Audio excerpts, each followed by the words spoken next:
আম্মু একটু তোমার গরুর মাংসের রেসিপিটা শেয়ার করো না। প্রথমে একটা পাত্র তো চুলার মধ্যে বসানোর পরে তুমি কাঁচা তেল দিয়ে এটার ভিতরে তুমি গোটা যে আস্ত মশলাটা আছে ওটা দিবা, দেওয়ার পর তুমি পরিমাণ মতো পেঁয়াজ দিবা।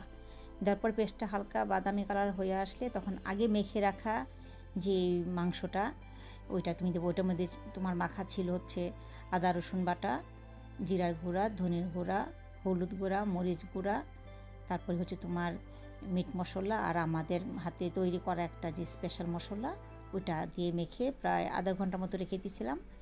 তখন এর মধ্যে আবার ওই যে যে বেরেস্তাটা হয়ে গেল না, এর মধ্যে ঢেলে দিলাম আর কি। তাহলে দেওয়ার পরে তারপরে টমেটোটা দিয়ে দিলাম। দেওয়ার পরে আবার একটু নাড়াচাড়া করে হাতে ওই কড়াইটা যে পানি ছিল এটা একটু হাতে ধুয়ে এটা আমাদের আবার দিয়ে দিবা, শুধু জাস্ট কষানোর জন্য। তারপরে চুলার আঁচটা কমাই দিবা, তবে আস্তে আস্তে কষানো হয়ে যাবে।